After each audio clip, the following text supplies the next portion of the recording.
ಪ್ರಕಟಣೆಯ ಗ್ರಂಥ 11ನೇ ಅಧ್ಯಾಯ 2 ಮತ್ತು 3 ವಾಕ್ಯಗಳ ಕಡೆಗೆ ಪರಿಶುದ್ಧವನ್ನ ಗ್ರಂಥವನ್ನು ತಿರುಗಿಸಿಕೊಳ್ಳೋಣ. ಅಪೇಕ್ಷಾ ಓದುವುದನ್ನು ಕೇಳಿಸಿಕೊಳ್ಳೋಣ. ಆಲಯಕ್ಕೆ ಹೊರಗಿರುವ ಅಂಗಳವನ್ನು ಅಳೆಯದೆ ಬಿಟ್ಟು ಬಿಡು, ಅದು ಅನ್ಯಜನರಿಗಾಗಿ ಬಿಟ್ಟದೆ. ಅವರು ಪರಿಶುದ್ಧ ಪಟ್ಟಣವನ್ನು 42 ತಿಂಗಳು ತುಳಿದಾಡುವರು. ಇದಲ್ಲದೆ ನನ್ನ 2 ಸಾಕ್ಷಿಗಳು ಗೋಣಿತಟ್ಟುಗಳನ್ನು ಹೊದ್ದುಕೊಂಡು 1260 ದಿನಗಳ ತನಕ ಪ್ರವಾದಿಸುವ ಹಾಗೆ ಮಾಡುವೆನು ಎಂಬುದು. ಓದಿದಂತ ವಾಕ್ಯ ಭಾಗವನ್ನು ಓದಲಿರುವ ವಾಕ್ಯ ಭಾಗಗಳನ್ನು ದೇವರು ತಾನೇ ಆಶೀರ್ವದಿಸಿಕೊಡಲಿ. ಈ ಒಂದು ಧ್ಯಾನದ ಮೂಲಕವಾಗಿ ನಾವು ಕರ್ತನ ಕೃಪೆಯಲ್ಲಿಯೂ ಜ್ಞಾನದಲ್ಲಿಯೂ ಬೆಳೆಯೋಣ. ಪ್ರಕಟಣೆ ಗ್ರಂಥ 11ನೇ ಅಧ್ಯಾಯ ಪ್ರವಾದನೆಯ ಪುಸ್ತಕವಾಗಿದೆ. ಪ್ರಕಟಣೆ ಗ್ರಂಥ 11ನೇ ಅಧ್ಯಾಯ ಸಭೆಯನ್ನು ಕುರಿತು ಬರೆಯಲ್ಪಟ್ಟಿಲ್ಲ, ಯಹೂದ್ಯರನ್ನ ಕುರಿತು, ದೇವಾಲಯವನ್ನ ಕುರಿತು ಬರೆಯಲ್ಪಟ್ಟಂತ ಪುಸ್ತಕವಾಗಿದೆ. ಮತ್ತು ಕಳೆದ 2 ಧ್ಯಾನಗಳಲ್ಲಿ ಪ್ರಾರಂಭದ 2 ವಾಕ್ಯಗಳನ್ನು ಕುರಿತು ನಾವು ಬಹಳ ಸೂಕ್ಷ್ಮವಾಗಿ ಧ್ಯಾನಿಸುತ್ತಾ ಬಂದೆವು.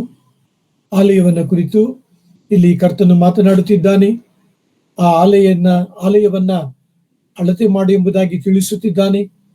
ಅಳತೆ ಮಾಡತಕ್ಕಂಥದ್ದು ಅದರ ಅರ್ಥ ಏನೆಂಬುದಾಗಿ ನಾವು ತಿಳಿದುಕೊಂಡೆವು. ಅದು ದೇವರ ನ್ಯಾಯ ತೀರ್ಪನ ಕುರಿತು ಮಾತನಾಡುತ್ತದೆ. ತದನಂತರ ಆಲಯ ಎಂದರೆ ಏನು? ಈ ಪ್ರಕಟಣೆಯ ಗ್ರಂಥದ ಈ ಆಲಯ ಹೀಗಿದೆಯಾ? ಇಲ್ಲ ಪ್ರಿಯ ಸಹೋದರ ಸಹೋದರಿಯರೇ, ಈ ಆಲಯವನ್ನ ಮುಂದಿನ ದಿನಗಳಲ್ಲಿ ಇಸ್ರೇಲರು ಅಥವಾ ಯಹೂದ್ಯರು ಅವರು ಕಟ್ಟುವಂತವರಾಗಿದ್ದಾರೆ. ಈ ಆಲಯವನ್ನ ಕಟ್ಟುವುದು ಅಷ್ಟು ಸುಲಭ ಅಲ್ಲ. ನೀವೆಲ್ಲರೂ ಕೂಡ ಇತ್ತೀಚಿನ ಯೆರೂಸಲೇಮಿನ ವಿದ್ಯಮಾನಗಳನ್ನ ಬಲ್ಲವರಾಗಿದ್ದೀರಿ. ಈಗ ಆಲಯವನ್ನ ಕಟ್ಟುವುದಕ್ಕೋಸ್ಕರವಾಗಿ ಸಕಲ ಸಾಮಗ್ರಿಗಳನ್ನ, ವಸ್ತುಗಳನ್ನ ಸಿದ್ಧತೆಯನ್ನಾಗಿ ಮಾಡಿಕೊಳ್ಳುತ್ತಿದ್ದಾರೆ. ಈ ಆಲಯವನ್ನ ಕಟ್ಟಲು ಕ್ರಿಸ್ತ ವಿರೋಧಿ ಯಹೂದ್ಯರಿಗೆ ಸಹಾಯವನ್ನ ಮಾಡುವಂತವನಾಗಿದ್ದಾನೆ. ಆತನ ಸಹಾಯದಿಂದ ಈ ಆಲಯವನ್ನ ಅವರು ಕಟ್ಟುವಂತವರಾಗಿದ್ದಾರೆ. ಈ ಆಲಯವನ್ನ ಅವನು ಕಟ್ಟುವಾಗ ಅವರ ಜೊತೆಗೆ, ಯಹೂದ್ಯರ ಜೊತೆಗೆ ಒಡಂಬಡಿಕೆಯನ್ನ ಮಾಡಿಕೊಳ್ಳುವಾತನಾಗಿದ್ದಾನೆ. ಈ ಆಲಯವನ್ನ ಕಟ್ಟಿರಿ, ನಾನು ನಿಮಗೆ ಸಹಾಯ ಮಾಡುತ್ತೇನೆ, ನಿಮಗೆ ಯಾವ ರೀತಿಯಾಗಿ ಆರಾಧನೆ ಮಾಡಬೇಕೆಂಬುದಾಗಿ ನೀವು ಬಯಸುತ್ತೀರೋ ಆ ರೀತಿಯಾಗಿ ಈ ಆಲಯದಲ್ಲಿ ಆರಾಧನೆಯನ್ನ ಮಾಡಿರಿ ಎಂಬುದಾಗಿಯೂ ಕೂಡ ಅವನು ಅವರ ಜೊತೆಗೆ ಒಡಂಬಡಿಕೆಯನ್ನ ಮಾಡಿಕೊಳ್ಳುತ್ತಾನೆ. 3.5 ವರ್ಷಗಳ ಸಂಕಟ ಕಾಲದ ಸಮಯದಲ್ಲಿ ಅವನು ತಾನು ಇಸ್ರೇಲರೊಂದಿಗೆ ಮಾಡಿಕೊಂಡಂತ ಒಡಂಬಡಿಕೆಯನ್ನ ಮುರಿದು ಬಿಡುತ್ತಾನೆ. ಆ ಒಡಂಬಡಿಕೆಯನ್ನ ಮುರಿದು ಬಿಟ್ಟು ಆ ಆಲಯದಲ್ಲಿ ತಾನು ಕುಳಿತುಕೊಳ್ಳುವಂತವನಾಗಿದ್ದಾನೆ. ಕೆಲವು ವಿಗ್ರಹಗಳನ್ನ ಆಲಯದಲ್ಲಿ ಇಟ್ಟು ಇದನ್ನ ಪೂಜಿಸಿರಿ, ಇದನ್ನ ಆರಾಧಿಸಿರಿ ಎಂಬುದಾಗಿ ಅವರನ್ನ ಒತ್ತಾಯಪಡಿಸುವಾತನಾಗಿದ್ದಾನೆ. ಇದನ್ನ ಕುರಿತು ಕರ್ತನಾದ ಯೇಸು ಕ್ರಿಸ್ತನು ಮತ್ತಾಯ ಬರೆದ ಸುವಾರ್ತೆಯಲ್ಲಿ, ದಾನಿಯೇಲನ ಪ್ರವಾದನೆ ಗ್ರಂಥ 9ನೇ ಅಧ್ಯಾಯದಲ್ಲಿ, ಅಸಹ್ಯ ವಸ್ತು, ನೀವು ಆಲಯವನ್ನ ನೋಡುವಾಗ ಮನೆ ಮೇಲಿರುವವರು ಒಳಕ್ಕೆ ಬರದಿರಲಿ, ಓಡಿ ಹೋಗಿರಿ ಎಂಬುದಾಗಿ ಯೇಸು ಸ್ವಾಮಿ ಅಲ್ಲಿ ಎಚ್ಚರಿಸುವುದನ್ನ ಕುರಿತು ದೇವರ ವಾಕ್ಯಗಳಲ್ಲಿ ನಾವು ತಿಳಿದಿದ್ದೇವೆ. ಪ್ರಿಯ ಸಹೋದರ ಸಹೋದರಿಯರೇ, ಆಲಯವಾಯಿತು. ಈ ಆಲಯವನ್ನ ಆತ್ಮೀಯ ಜೀವಿತಕ್ಕೆ ಹೋಲಿಸುವಾಗ ನಾವೇ ದೇವರ ಆಲಯವಾಗಿದ್ದೇವೆ, ದೇವರು ವಾಸ ಮಾಡುವ ಗರ್ಭಗುಡಿಯಾಗಿದ್ದೇವೆ. ಈ ದೇಹವನ್ನು ಕರ್ತನಾದ ಯೇಸು ಕ್ರಿಸ್ತನು ತನ್ನ ಅಮೂಲ್ಯವಾದ ರಕ್ತದಿಂದ ಕೊಂಡುಕೊಂಡಿದ್ದಾನೆ. ಈ ಆಲಯವನ್ನ, ದೇವರು ವಾಸ ಮಾಡುವ ಆಲಯವನ್ನು ಆತನು ತನ್ನ ರಕ್ತದಿಂದ ಶುದ್ಧ ಮಾಡಿ ಪರಿಶುದ್ಧತೆಯಲ್ಲಿ ನಮ್ಮನ್ನ ಕಾಪಾಡುತ್ತಾ ನಮ್ಮನ್ನ ನಡೆಸುತ್ತಿದ್ದಾನೆ. ಆದ ಕಾರಣ ನಾವು ನಮ್ಮ ದೇಹವೆಂಬ ಈ ಆಲಯವನ್ನ ಶುಭ್ರವಾಗಿ ಇಟ್ಟುಕೊಳ್ಳಬೇಕೆಂಬುದಾಗಿ ಧ್ಯಾನಿಸುತ್ತಾ ನಾವು ಮುಂದಕ್ಕೆ ಸಾಗಿದೆವು. 2ನೇ ವಾಕ್ಯ ಭಾಗದಲ್ಲಿ ನಾವು ಅದರ ಅಳತೆಗಳನ್ನ ಕುರಿತು ಜಕರೀಯನ ಪ್ರವಾದನೆಯ ಗ್ರಂಥ, ಎಸೆಕೇಲನ ಪ್ರವಾದನೆಯ ಗ್ರಂಥಗಳಿಂದ ನಾವು ತಿಳಿದುಕೊಂಡಂತ ಸಂಗತಿ ಏನೆಂದರೆ, ಈ ಅಳತೆಯನ್ನ ಮಾಡತಕ್ಕಂಥದ್ದು ನ್ಯಾಯ ತೀರ್ಪು. ದೇವರು ಯಾವ ರೀತಿಯಾಗಿ ನ್ಯಾಯವನ್ನ ತೀರಿಸುತ್ತಾನೆ ಎಂಬ ಸಂಗತಿಯನ್ನ ಕುರಿತು ಈ ವಾಕ್ಯ ಭಾಗ ಮಾತನಾಡುವಂತದ್ದಾಗಿದೆ. ಪ್ರಕಟಣೆ ಗ್ರಂಥ 11ನೇ ಅಧ್ಯಾಯ 3ನೇ ವಾಕ್ಯ, ಇಬ್ಬರು ಸಾಕ್ಷಿಗಳನ್ನ ಕುರಿತು ನಾವು ಧ್ಯಾನಿಸುತ್ತಾ ಬರುತ್ತಿದ್ದೇವೆ. ಹಲವಾರು ಸತ್ಯವೇದದ ವಿದ್ವಾಂಸಕರು ಈ ಇಬ್ಬರು ವ್ಯಕ್ತಿಗಳನ್ನ ಕುರಿತು, ಅವರ ಹೆಸರುಗಳನ್ನ ಕುರಿತು ತಿಳಿಸಿದ್ದಾರೆ. ಆದರೆ ಪ್ರಕಟಣೆ ಗ್ರಂಥದಲ್ಲಿ 11ನೇ ಅಧ್ಯಾಯದಲ್ಲಿ ಅವರ ಹೆಸರುಗಳನ್ನ ಸ್ಪಷ್ಟವಾಗಿ ದೇವರಾತ್ಮನು ಬಯಲುಪಡಿಸುತ್ತಿಲ್ಲ. ಆದರೆ ಅವರ ಜೀವಿತದ ಶೈಲಿ, ಅವರು ಮಾಡಿದಂತ ಕಾರ್ಯಗಳನ್ನ ಕುರಿತು ಅನೇಕ ವಾಕ್ಯ ಭಾಗಗಳಲ್ಲಿ ಬರೆಯಲ್ಪಟ್ಟಿದೆ. ಆ ವಾಕ್ಯಗಳಿಗೆ ಈ ದಿನ ಒತ್ತು ಕೊಟ್ಟು ನಮ್ಮ ಧ್ಯಾನದಲ್ಲಿ ಮುಂದಕ್ಕೆ ಸಾಗೋಣ. ಮತ್ತು ನಾವು ಧರ್ಮೋಪದೇಶ ಕಾಂಡದಲ್ಲೂ ಕೂಡ 19ನೇ ಅಧ್ಯಾಯ 16ನೇ ವಾಕ್ಯದಲ್ಲೂ ಕೂಡ ನಾವು ಧ್ಯಾನಿಸಿದೆವು. ದೇವರು ತನ್ನ ವಾಕ್ಯಗಳನ್ನ ನಂಬುವುದಕ್ಕೋಸ್ಕರವಾಗಿ ಇಬ್ಬರು ಸಾಕ್ಷಿಗಳು ಅಥವಾ 3 ಸಾಕ್ಷಿಗಳನ್ನ ತೆಗೆದುಕೊಳ್ಳಿರಿ ಎಂಬುದಾಗಿ ಆತನು ತಿಳಿಸುವಾತನಾಗಿದ್ದಾನೆ. ಮತ್ತೊಬ್ಬರದು ಸುವಾರ್ತೆಯಲ್ಲಿರಬಹುದು, ಇತರ ದೇವರ ವಾಕ್ಯ ಭಾಗಗಳಲ್ಲಿರಬಹುದು. ನಾವು ಇಬ್ಬರು ಸಾಕ್ಷಿಗಳನ್ನು ದೇವರು ಬಳಸುವುದನ್ನ ಕುರಿತು ಧ್ಯಾನಿಸುತ್ತಾ ಬರುತ್ತಿದ್ದೇವೆ. ಆತನು ಪುನರುತ್ಥಾನಗೊಂಡಾಗ ಆ ಸಮಾಧಿಯ ಒಳಗಡೆ ಇಬ್ಬರು ದೂತರು ಆತನ ಪುನರುತ್ಥಾನವನ್ನು ಕುರಿತು ಸಾಕ್ಷಿ ಕೊಟ್ಟರು. ಆತನು ಪರಲೋಕಕ್ಕೆ ಆರೋಹಣವಾದಾಗ ಇಬ್ಬರು ದೂತರು ಆತನ ಪುನರುತ್ಥಾನವನ್ನು ಕುರಿತು, ಆತನ 2ನೇ ಬರುಣವನ್ನ ಕುರಿತು ಸಾಕ್ಷಿ ಕೊಟ್ಟರು ಎಂಬುದಾಗಿ ಕೂಡ ನಾವು ಧ್ಯಾನಿಸುತ್ತಾ ಬರುತ್ತಿದ್ದೇವೆ. ಈ ಇಬ್ಬರು ಸಾಕ್ಷಿಗಳು ಯಾರೆಂಬುದಾಗಿ ಸ್ಪಷ್ಟವಾದ ವಿವರಣೆ ಇಲ್ಲ. ಒಂದು ವೇಳೆ ಅವರು ಮೋಶೆ ಆಗಿರಬಹುದು, ಎಲಿಯನಾಗಿರಬಹುದು, ಮತ್ತೊಂದು ವೇಳೆ ಅನೋಕನಾಗಿರಬಹುದು. ಈ ರೀತಿಯಾಗಿ ಹಲವಾರು ವಿವರಣೆಗಳುಂಟು. ಆದರೆ ನಾನು ಕಲಿತುಕೊಂಡದ್ದು ಮತ್ತು ನನಗೆ ತಿಳಿದಂತ ಸಂಗತಿಗಳನ್ನ ನಿಮ್ಮೊಂದಿಗೆ ಹಂಚಿಕೊಳ್ಳಲು ಬಯಸುತ್ತೇನೆ.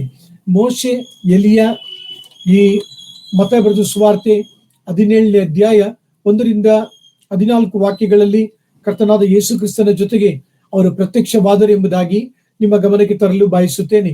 ಯಾವ ರೀತಿಯಾಗಿ ಮೋಶೆ ಮತ್ತು ಎಲಿಯ ಸೇವೆಯನ್ನ ಮಾಡಿದರು, ಅವರ ಕಾಲದಲ್ಲಿ ಯಾವ ರೀತಿಯಾದಂತ ಅದ್ಭುತಗಳನ್ನ ಮಾಡಿದರು, ಮತ್ತು ಪ್ರಕಟಣೆ ಗ್ರಂಥ 11ನೇ ಅಧ್ಯಾಯದಲ್ಲಿ ಅವರು ಮಾಡುವಂತ ಸೇವೆ ಪರಿಚರ್ಯಗಳು, ಮಾಡುವಂತ ಅದ್ಭುತಗಳು, ಅವರ ಶಕ್ತಿ, ಇವೆಲ್ಲವುಗಳನ್ನು ಕೂಡ ಈ ಒಂದು ಧ್ಯಾನದಲ್ಲಿ ನಾವು ಹೋಲಿಸುವಂತವರಾಗಿದ್ದೇವೆ.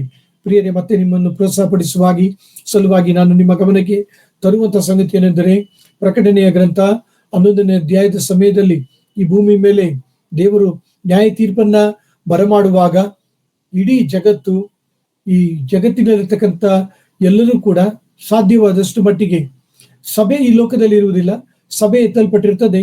ಈ ಲೋಕದಲ್ಲಿ ಜನ ಪ್ರಕಟಣೆ ಗ್ರಂಥ 6ನೇ ಅಧ್ಯಾಯದಿಂದ ಈ ಭೂಮಿಯ ಮೇಲೆ ಬರುವಂತ ನ್ಯಾಯ ತೀರ್ಪುಗಳ ನಿಮಿತ್ತವಾಗಿ, ದೇವರ ಕೋಪದ ನಿಮಿತ್ತವಾಗಿ ಅವರು ದೇವರನ್ನ ಆರಾಧಿಸುವುದಿಲ್ಲ, ವಿಗ್ರಹಗಳನ್ನ ತಾವೇ ಮಾಡಿಕೊಂಡಿದ್ದ ವಸ್ತುಗಳನ್ನ ಪೂಜಿಸುವಂತವರಾಗಿದ್ದಾರೆ. ಪ್ರಿಯರೇ, ದೇವರು ಬಹು ಪ್ರೀತಿ ಸ್ವರೂಪನಾಗಿದ್ದಾನೆ. God is love. ಆತನು ಬಹು ಕನಿಕರವುಳ್ಳಂತ ದೇವರಾಗಿದ್ದಾನೆ. ದೇವರು ಕರುಣೆಯುಳ್ಳವನು.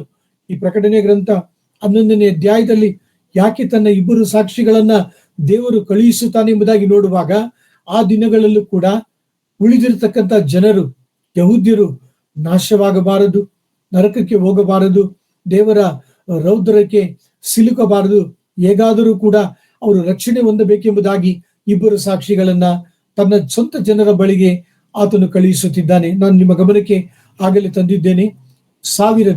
1260 ದಿನಗಳ ಕಾಲ ಅವರು ಸುವಾರ್ತೆಯನ್ನ ಸಾರುವಂತವರಾಗಿದ್ದಾರೆ. ಆ ಒಂದು ದಿನಗಳನ್ನ ನೀವು ಲೆಕ್ಕಿಸುವಾಗ 42 ತಿಂಗಳು ಆಗುತ್ತದೆ ಎಂಬುದಾಗಿಯೂ ಕೂಡ ನಾವು ಗಮನಕ್ಕೆ ತೆಗೆದುಕೊಂಡೆವು. ಈ 42 ತಿಂಗಳು ಕೂಡ 3.5 ವರ್ಷಗಳನ್ನ ಕುರಿತು ಮಾತನಾಡುತ್ತದೆ ಎಂಬುದಾಗಿ ನಾವು ಇಂದಿನ ದಿನದ ಧ್ಯಾನದಲ್ಲಿ ನಾವು ಧ್ಯಾನಿಸಿದ್ದೇವೆ.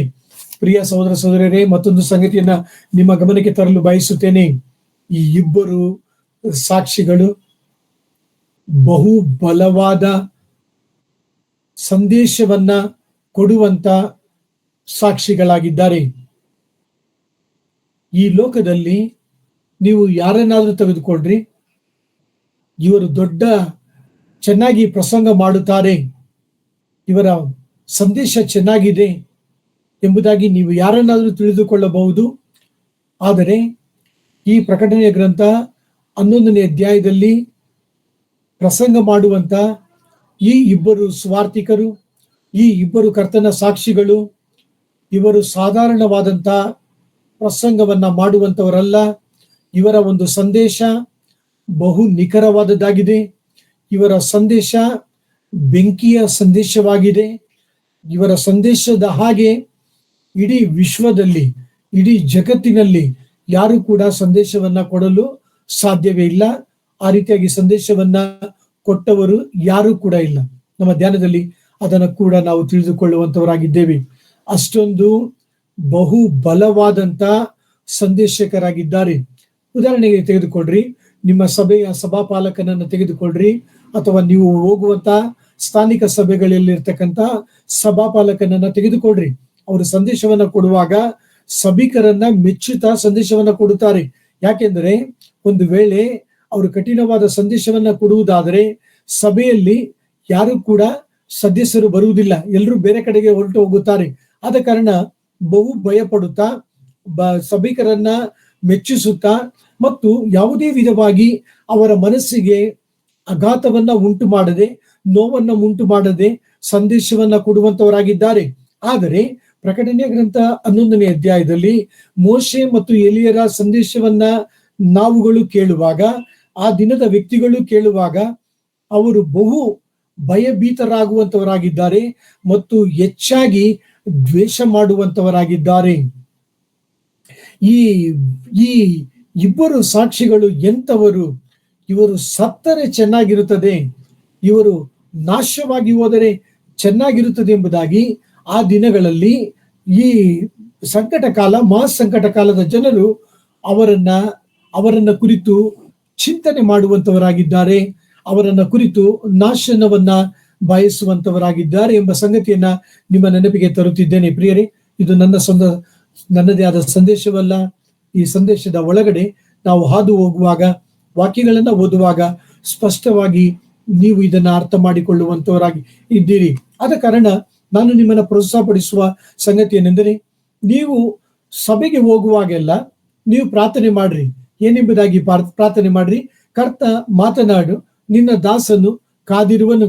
ಕರ್ತ ಮಾತನಾಡು, ನಿನ್ನ ದಾಸಿ ಕಾದಿರುವಳು ಎಂಬುದಾಗಿ ಕರ್ತನಿಗೆ ಒಪ್ಪಿಸಿಕೊಟ್ಟು ನೀವು ಕರ್ತನ ಸಂದೇಶವನ್ನ ಕೇಳುವುದಾದರೆ ಕರ್ತನು ಖಂಡಿತವಾಗಿಯೂ ನನ್ನೊಂದಿಗೂ ನಿಮ್ಮೊಂದಿಗೂ ಆತನು ಮಾತನಾಡುವಾತನಾಗಿದ್ದಾನೆ ಮತ್ತು ನಮ್ಮನ್ನ ಪ್ರೋತ್ಸಾಹಪಡಿಸುವಾತನಾಗಿದ್ದಾನೆ, ಬಲಪಡಿಸುವಾತನಾಗಿದ್ದಾನೆ.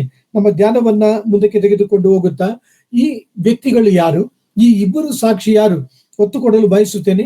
ದಯಮಾಡಿ ನಮ್ಮ ಸತ್ಯವೇದವನ್ನ ಮತ್ತಾಯ ಬರೆದ ಸುವಾರ್ತೆ 17ನೇ ಅಧ್ಯಾಯ 1-13 ವಾಕ್ಯಗಳು. ವಾಕ್ಯ ದೀರ್ಘವಾಗಿದ್ದರೂ ಕೂಡ ದಯಮಾಡಿ ಆಲಿಸಿಕೊಳ್ಳಿರಿ. Matthew's gospel chapter 17 1-13. Let us hear the reading. 6 ದಿವಸಗಳಾದ ಮೇಲೆ ಏಸು ಪೇತ್ರನನ್ನು, ಯಾಕೋಬನನ್ನು, ಇವನ ತಮ್ಮನಾದ ಯೋಹಾನನನ್ನು ಮಾತ್ರ ವಿಂಗಡವಾಗಿ ಕರಕೊಂಡು ಎತ್ತರವಾದ ಬೆಟ್ಟಕ್ಕೆ ಹೋದನು. ಅಲ್ಲಿ ಅವರ ಕಣ್ಣ ಮುಂದೆ ಆತನ ರೂಪ ಬೇರೆಯಾಯಿತು. ಆತನ ಮುಖವು ಸೂರ್ಯನ ಹಾಗೆ ಪ್ರಕಾಶಿಸಿತು. ಆತನ ವಸ್ತ್ರಗಳು ಬೆಳಕಿನಂತೆ ಬೆಳ್ಳಗಾದವು. ಇದಲ್ಲದೆ ಮೋಶೆಯು ಎಲಿಯನು ಆತನ ಸಂಗಡ ಮಾತಾಡುತ್ತಾ ಅವರಿಗೆ ಕಾಣಿಸಿಕೊಂಡರು. ಆಗ ಪೇತ್ರನು ಏಸುವಿಗೆ, ಸ್ವಾಮಿ, ನಾವು ಇಲ್ಲೇ ಇರುವುದು ಒಳ್ಳೆಯದು. ಅಪ್ಪನೆಯಾದರೆ ಇಲ್ಲಿ 3 ಪರ್ಣಶಾಲೆಗಳನ್ನು ಕಟ್ಟುವೆನು, ನಿನಗೊಂದು, ಮೋಶೆಗೊಂದು, ಎಲಿಯನಿಗೊಂದು ಎಂದು ಹೇಳಿದನು. ಹೀಗೆ ಮಾತಾಡುತ್ತಿರುವಾಗಲೇ ಕಾಂತಿಯುಳ್ಳ ಮೋಡವು ಅವರ ಮೇಲೆ ಕವಿಯಿತು. ಇದಲ್ಲದೆ ಆ ಮೋಡದೊಳಗಿಂದ, ಈತನು ಪ್ರಿಯನಾಗಿರುವ ನನ್ನ ಮಗನು, ಈತನನ್ನು ನಾನು ಮೆಚ್ಚಿದ್ದೇನೆ, ಈತನ ಮಾತನ್ನು ಕೇಳಿರಿ ಎಂಬ ಆಕಾಶವಾಣಿ ಆಯಿತು. ಶಿಷ್ಯರು ಇದನ್ನು ಕೇಳಿ ಬಹಳವಾಗಿ ಹೆದರಿ ಬೋರಲ ಬಿದ್ದರು. ಆದರೆ ಏಸು ಹತ್ತಿರಕ್ಕೆ ಬಂದು ಅವರನ್ನು ಮುಟ್ಟಿ, ಏಳಿರಿ, ಹೆದರಬೇಡಿರಿ ಅಂದನು. ಅವರು ಕಣ್ಣೆತ್ತಿ ನೋಡಿದಾಗ ಏಸುವನ್ನೇ ಹೊರತು ಮತ್ತಾರನ್ನೂ ಕಾಣಲಿಲ್ಲ.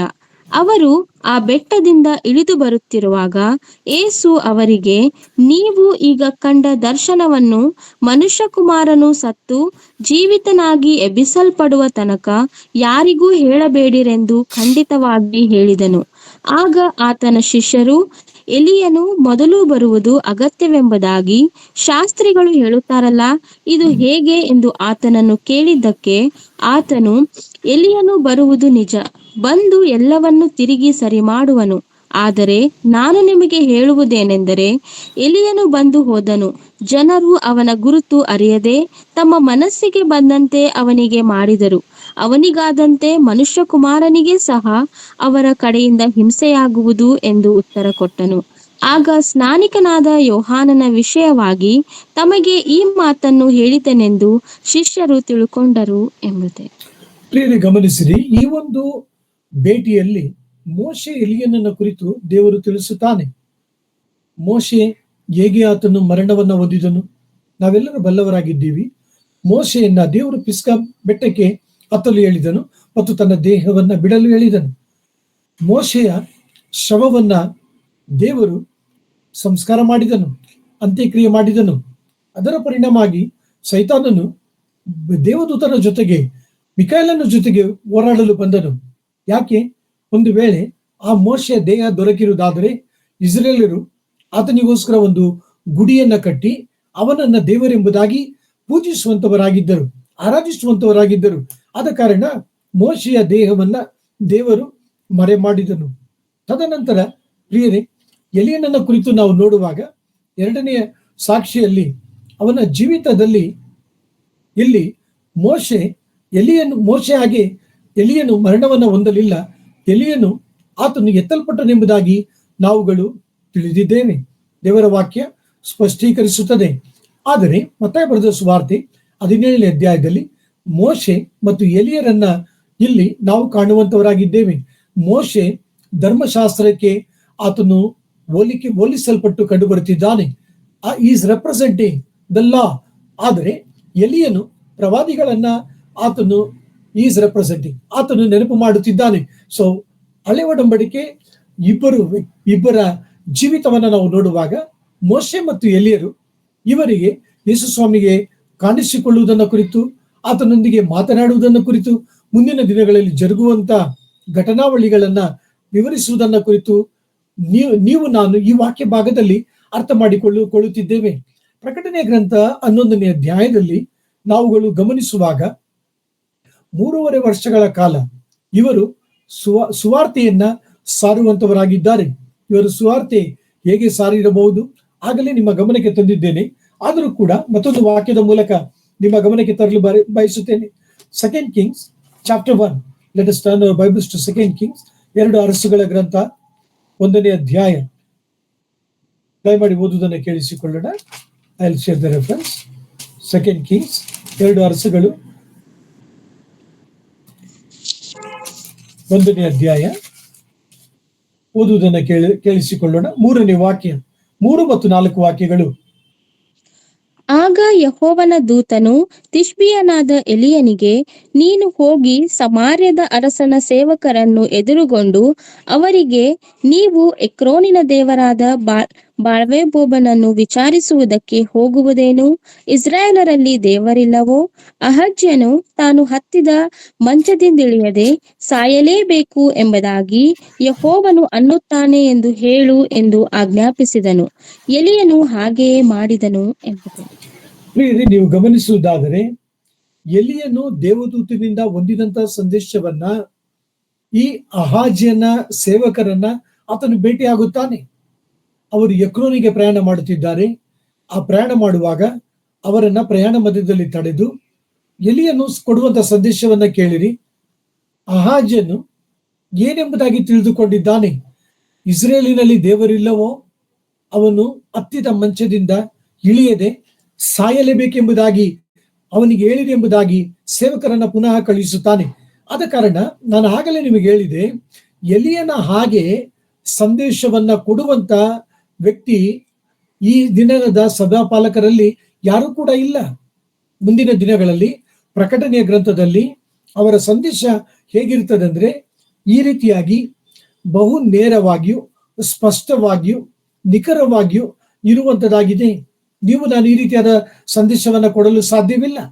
ಬೇರೆ ಗಮನಿಸಿರಿ, ಆತನು ಯಾವ ಸಂದೇಶವನ್ನ ಕೊಟ್ಟನೋ ಅದರ ಪ್ರಕಾರವೇ ಅಹಾಜ್ಯನು ಮಂಚದಿಂದ ಇಳಿಯದೆ ಆತನು ಸತ್ತನು. ಯಾಕೆಂದರೆ ಆತನು ತನ್ನ ಬಳಿಗೆ ಬಂದಂತ ಸೇವಕರು 51 ಮಂದಿ ತನ್ನ ಬಳಿಗೆ ಬಂದಂತ ಸೇವಕರು ಆತನು ಹೇಗಿದ್ದನು, ಯಾರು ಎಂಬುದಾಗಿ ಕೇಳಿ ತಿಳಿದುಕೊಳ್ಳುತ್ತಿದ್ದಾನೆ, ಅವನು ಎಲಿಯನೇ ಎಂಬುದಾಗಿ ತಿಳಿದುಕೊಳ್ಳುತ್ತಿದ್ದಾನೆ. ಆದರೂ ಕೂಡ ದೇವರ ಕಡೆಗೆ ಅವನು ಪಶ್ಚಾತ್ತಾಪ ಪಡಲಿಲ್ಲ, ದೇವರ ಕಡೆಗೆ ಅವನು ತಿರುಗಿಕೊಳ್ಳಲಿಲ್ಲ. ಬದಲಿಗೆ ಮತ್ತೆ 51 ಮಂದಿಯನ್ನ ಆತನು ಕಳುಹಿಸುವಾತನಾಗಿದ್ದಾನೆ. ಇವನ ಒಂದು ಮೂರ್ಖತನದಿಂದ ಸುಮಾರು 102 ಮಂದಿಯನ್ನ ಎಲಿಯನು, ನಾನು ಪ್ರವಾದಿಯಾಗಿದ್ದರೆ ದೇವರ ಬೆಂಕಿ ಆಕಾಶದಿಂದ ಬಂದು ಅವರನ್ನ ಧ್ವಂಸ ಮಾಡಲಿ ಎಂಬುದಾಗಿ ಹೇಳಿದಾಗ 102 ಮಂದಿ ಪ್ರಾಣವನ್ನ ಕಳೆದುಕೊಂಡರು. ಈ ಒಂದು ವಾಕ್ಯ ಭಾಗ ನಮ್ಮೆಲ್ಲರಿಗೂ ಚಿರಪರಿಚಿತವಾದಂತಹ ವಾಕ್ಯ ಭಾಗವಾಗಿದೆ. ಎಲಿಯನ ಒಂದು ಸಂದೇಶ, ಎಲಿಯನ ಒಂದು ವಾಕ್ಯಗಳು, ಎಲಿಯನ ಮಾತುಗಳು ಬಹು ಬಲವಾದಂತ ಸಂದೇಶಗಳಾಗಿತ್ತು ಎಂಬುದಾಗಿ ನಿಮ್ಮ ಗಮನಕ್ಕೆ ತರಲು ಬಯಸುತ್ತಿದ್ದೇನೆ. ಯೆಜೆಬೆಲನ ಸಮಯದಲ್ಲಿ, ಆಹಾಜನ ಸಮಯದಲ್ಲಿ ಎಲಿಯನು ಅವನಿಗೆ ಏನು ಹೇಳಿದನು? ನಾನು ಹೇಳಿದರೆ ಹೊರತು 3.5 ವರ್ಷಗಳ ಕಾಲ ಮಳೆ ಬರುವುದಿಲ್ಲ ಎಂಬುದಾಗಿ ಹೇಳಿದನು. ನಮ್ಮ ಸತ್ಯವೇದವನ್ನು ಯಾಕೋಬ ಬರೆದ ಪತ್ರಿಕೆ 5ನೇ ಅಧ್ಯಾಯದ ಕಡೆಗೆ ತಿರುಗಿಸಿಕೊಳ್ಳೋಣ. James chapter 5, let us hear the reading. ಇಲ್ಲಿ ಆತನು ಯಾವ ರೀತಿಯಾಗಿ ನಡೆದನು, ಅವನ ಸಾಕ್ಷಿಯನ್ನು ಕುರಿತು ದೇವರ ವಾಕ್ಯ ಏನು ಹೇಳುತ್ತದೆ ಓದುವುದನ್ನು ಕೇಳಿಸಿಕೊಳ್ಳೋಣ. James chapter 5 verse 17. ಎಲಿಯನು ನಮ್ಮಂತ ಸ್ವಭಾವವುಳ್ಳವನಾಗಿದ್ದನು. ಅವನು ಮಳೆ ಬರಬಾರದೆಂದು ಬಹಳವಾಗಿ ಪ್ರಾರ್ಥಿಸಲು 3 ವರ್ಷ 6 ತಿಂಗಳುಗಳವರೆಗೆ ಮಳೆ ಬೀಳಲಿಲ್ಲ ಎಂಬುದು. ತಿರುಗಿ ಅವನು ಪ್ರಾರ್ಥನೆ ಮಾಡಲು ಆಕಾಶವು ಮಳೆಗರೆಯಿತು, ಭೂಮಿಯು ಬೆಳೆಯಿತು. ಪ್ರಿಯರೇ, ಯಾವ ರೀತಿಯಾಗಿ 3.5 ವರ್ಷಗಳ ಕಾಲದಲ್ಲಿ ಮಳೆ ಬರಬಾರದೆಂಬುದಾಗಿ ಅವನು ಪ್ರಾರ್ಥಿಸಿದನು, ಮಳೆ ಬರಲಿಲ್ಲ. ಯಾಕೆ ಈ ಮಾತನ್ನು ಹೇಳುತ್ತಿದ್ದೇನೆ? ಪ್ರಕಟಣೆ ಗ್ರಂಥ 11ನೇ ಅಧ್ಯಾಯ ಈ ವಾಕ್ಯವನ್ನ ನೀವು ಗಮನಿಸಿರಿ. 4ರಿಂದ 6 ವಾಕ್ಯಗಳನ್ನ ನಾವು ಓದುವಾಗ 6ನೇ ವಾಕ್ಯದಲ್ಲಿ ನಾವು ಓದುತ್ತೇವೆ. Sister, will you read that?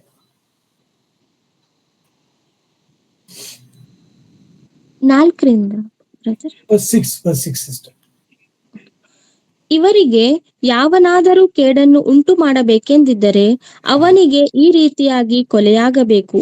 ತಾವು ಪ್ರವಾದಿಸುವ ದಿನಗಳಲ್ಲಿ ಮಳೆ ಬೀಳದಂತೆ ಆಕಾಶವನ್ನು ಮುಚ್ಚುವ ಅಧಿಕಾರ ಇವರಿಗೆ ಉಂಟು. ಇದಲ್ಲದೆ ಸಾಕು ಸಿಸ್ಟರ್, ಗಮನಿಸಿರಿ. ತಾವು ಪ್ರವಾದಿಸುವ ದಿನಗಳಲ್ಲಿ ಮಳೆ ಬೀಳದಂತೆ ಆಕಾಶವನ್ನ ಮುಚ್ಚುವ ಅಧಿಕಾರ ಇವರಿಗೂ ಉಂಟು. ಸೊ ಹಳೆ ಒಡಂಬಡಿಕೆಯಲ್ಲಿ ನಾವು ನೋಡ್ತೇವೆ, ಎಲಿಯ ಪ್ರಾರ್ಥಿಸಿದಾಗ ದೇವರು ಅವರ ಪ್ರಾರ್ಥನೆಯನ್ನು ಕೇಳಿದನು ಮತ್ತು ಮಳೆಯನ್ನ ಆತನು ಕಳುಹಿಸಲಿಲ್ಲ. ಅದೇ ರೀತಿಯಾಗಿ ಪ್ರಕಟಣೆ ಗ್ರಂಥ ಸಂಕಟ ಕಾಲ ಮತ್ತು ಮಹಾಸಂಕಟ ಕಾಲದಲ್ಲಿ ಇವರು ಪ್ರಸಂಗ ಮಾಡುವಾಗ, ಸುವಾರ್ತೆಯನ್ನ ಸಾರುವಾಗ ಮಳೆಯನ್ನು ಕೂಡ ಅವರು ನಿಲ್ಲಿಸುವಂತವರಾಗಿದ್ದಾರೆ. ಅದರ ಪರಿಣಾಮ ಕ್ಷಾಮವನ್ನು ಕೂಡ ಆ ಜನರು ಆ ಸಂಕಟ ಕಾಲದಲ್ಲಿ ಎದುರಿಸುವಂತವರಾಗಿದ್ದಾರೆ. ಪ್ರಿಯರೇ, ಗಮನಿಸಿರಿ. ಮತ್ತೊಂದು ವಾಕ್ಯ ಭಾಗವನ್ನ ನಿಮ್ಮ ಗಮನಕ್ಕೆ ತರುತ್ತಿದ್ದೇನೆ. 6ನೇ ವಾಕ್ಯದ 2ನೇ ಭಾಗದಲ್ಲಿ ನೀರು ರಕ್ತವಾಗುವಂತೆ ಮಾಡುವುದಕ್ಕೂ ಸಕಲ ವಿಧವಾದ ಉಪದ್ರವಗಳಿಂದ ಭೂಮಿಯನ್ನು ಪೀಡಿಸುವುದಕ್ಕೂ ಅಧಿಕಾರ ಉಂಟು. ಯಾರಿಗೆ? ಈ ಇಬ್ಬರು ಸಾಕ್ಷಿಗಳಿಗೆ. ಸೊ ಪ್ರಿಯರೇ, ಇಲ್ಲಿಂದ ನಾವು ಮತ್ತೊಂದು ವಾಕ್ಯವನ್ನ ತೆಗೆದುಕೊಳ್ಳಬೇಕಾದರೆ ವಿಮೋಚನಾ ಕಾಂಡ 7ನೇ ಅಧ್ಯಾಯ, ದಯಮಾಡಿ ನಿಮ್ಮ ಸತ್ಯವೇದವನ್ನ ಗಮನಿಸಿರಿ.